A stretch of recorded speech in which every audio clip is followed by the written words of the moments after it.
ही नष्ट हो जाता है। तो भेद मत करिए लोगों से, सबसे प्रेम करिए और सबसे कहिए मेरे भगवान की ही बनाए हुए। तो अपनी सनातन संस्कृति में सब एक रहेंगे। आज यदुवंश आपस में लड़े नष्ट हो, तो जब जब समाज कमजोर होता है तो खुद ही नष्ट हो जाता है। तो अधिक व्यक्ति को नहीं ऐसा रहना चाहिए। अब प्रभास क्षेत्र में लड़ने लगे तो भगवान की माया, क्योंकि उनकी बुद्धि में तमोगुण आ गए थे, सबको परेशान करने लगे थे, तो भगवान ने अपने यदुवंश को स्वयं नष्ट कर दिया। भगवान का यही नियम है कि जाको प्रभु दारुण दुख देगी ताकि मति पहले हर ले। भगवान जिसको दारुण दुख देते हैं पहले उसकी मति का हटा कर देते हैं।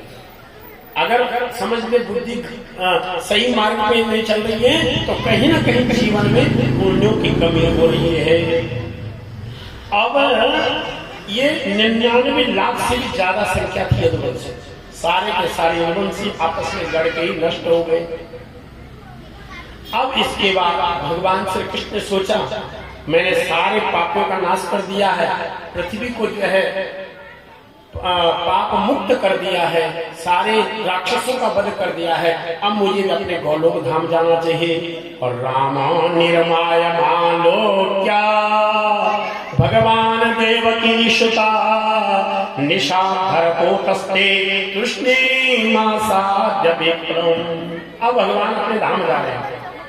तो एक लास्ट में भगवान ने उद्धव को बड़ा दिव्य उपदेश दिया था और कहा था कि ये उपदेश तुम विदुर जी को जरूर दे दे, मेरे भक्त विदुर को जरूर दे दे। तो विदुर जी के जब उद्धव जी को सुना रहे थे तो मैत्रेय मुनि जी ने भी सुन लिया था। तो तब उद्धव जी तो तीर्थाटन में चले गए थे, तो विदुर जी को कहाँ भेजा, वहां पे मैत्रेय मुनि के आश्रम में भेजा कि वहां तुम भगवान के दिए हुए आखिरी ज्ञान को स्वीकार कर लो, सुन लो। तो भगवान का संदेश है, भगवान बोला अब मुझे अपनी लीलाओं को समेट करके अपने लोक में जाना पड़ेगा, क्योंकि परमात्मा सृष्टि को बनाने के लिए आते हैं, सगुण रूप धारण करते हैं, और जब वो सृष्टि के कार्य को कर देते हैं तो वो निर्गुण निरीह ब्रह्म बन जाते हैं।